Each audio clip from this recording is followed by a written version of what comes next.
If you cheat most time, you get caught. Even those who think they've got away with it often get busted before long, and sometimes it's hard to figure out what these people were thinking. Take UFC and individuals who test positive for illegal drugs. You know someone is going to come round your house and check your blood, and yet you assume you can get away with it. That makes no sense. Pro wrestling doesn't work that way though. You can smash someone with a chair, punch them in the balls, or just run into the ring during a match that has nothing to do with you and attack at your will. Imagine that during a World Cup. Brazil are playing and then Panama storm the field and start whipping ass. Would never happen, even though it should. That is the beauty of sports entertainment, however, and if you can come up with a truly unique idea within this field, you can have a lot of fun with it. I'm Simon from What Culture, and this is the 10 most creative ways wrestlers cheated to win. But before we begin, don't forget to subscribe to stay notified. Ding, ding, done. Number 10, Jeff Jarrett and the Roadie. Happening at the Royal Rumble 1995, Jeff Jarrett taking on Razor Ramon was far better than most expected, and in many ways, actually quite good. While Jeff may have struggled to connect with the WWE audience at first, teaming him with the Roadie was all that was needed to turn it into an enjoyable and hated act. In short, the Roadie was a vital component in getting Double J over thanks to rampant interference, and that was never better than 23 years ago during WWE's best pay-per-view. The soon-to-be Road Dogg was relentless in his assault on Razor's knee, clipping it for a count-out win, only to continue this ass-kicking after Jarrett goaded Razor into restarting the match so he could steal his title when his injured limb couldn't take it anymore.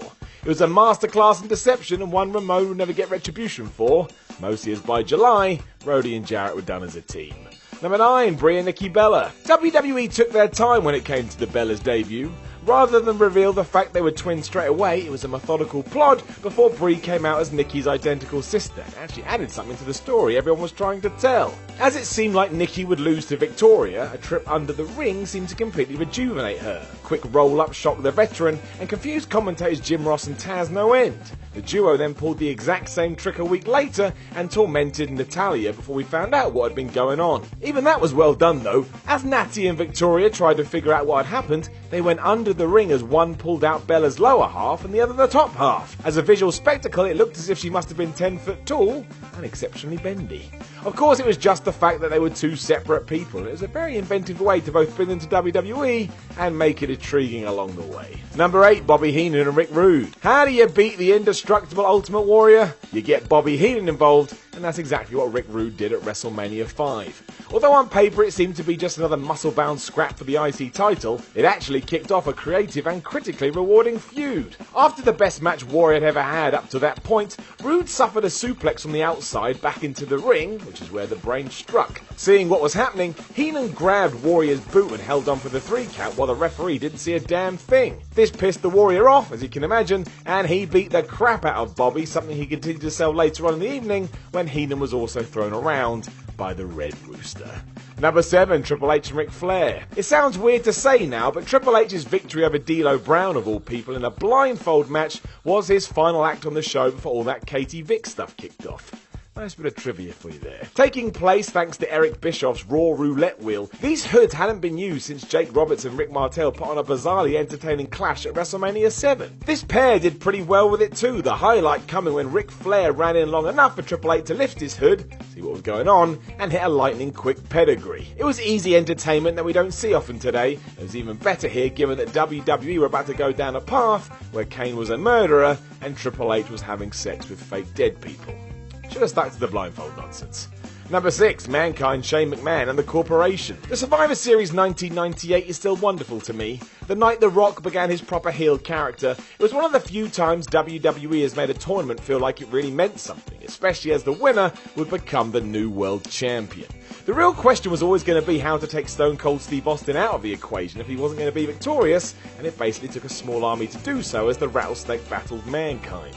Aside from Shane McMahon's shocking turn on Austin, there were run-ins from Vince McMahon, Pat Patterson and a chair-wielding Jerry Briscoe to finish off Stone Cold on a clueless Mick Foley's behalf. The Boss Man was also supposed to be involved in this fracas, but amazingly, he was nowhere to be found backstage, and he missed his cue. This meant Briscoe had to smash Austin with the weapon to take him out, as Mick Foley was used and abused by the Corporation as they all came together to ensure that People's Champ came out on top. This was brilliant, layered, and allowed loads of stories to come off the back of it, and we should probably start doing this kind of stuff again. Number 5, The Rock.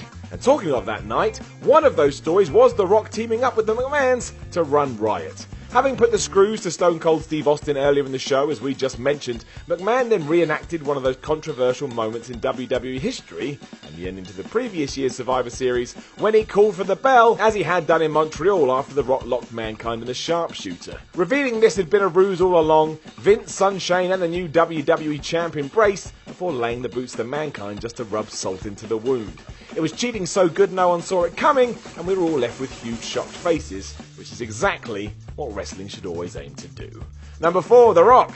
Again, The Rock and Mankind always had great chemistry, but none of their matches are as memorable, maybe for the wrong reasons, as what went down at the Royal Rumble 1999. After the corporate champ and Foley had clashed a few times, including Mick beating The Rock for the title in a recent episode of Raw, it came down to a scrap Mankind thought the Great One couldn't win. An I Quit match.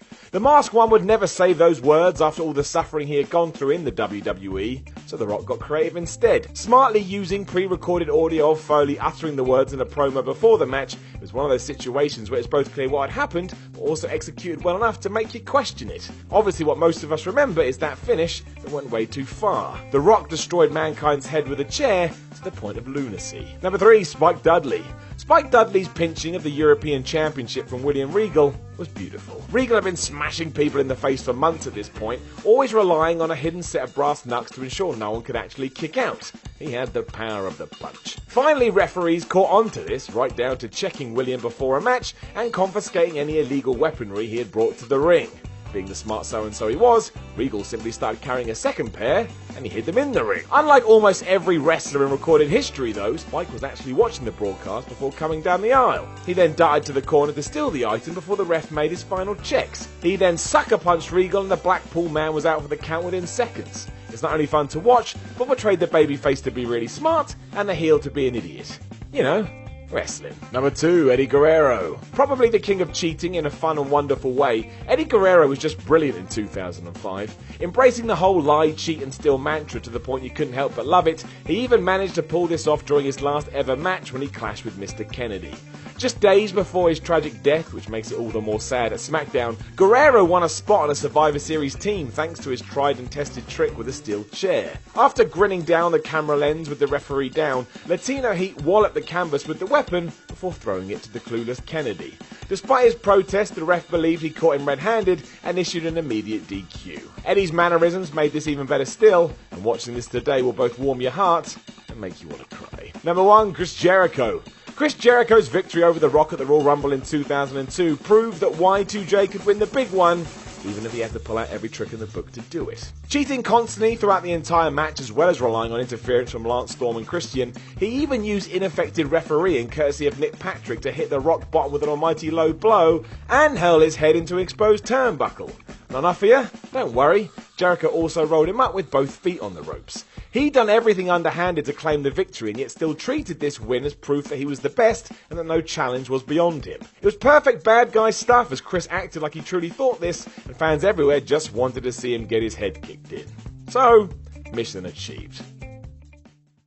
Hey guys, thanks for watching the video. Don't forget to subscribe below, and if you're looking for more content like this, then try a few things that are floating about around my ears. It might be fun. I can't promise it though, but it might be.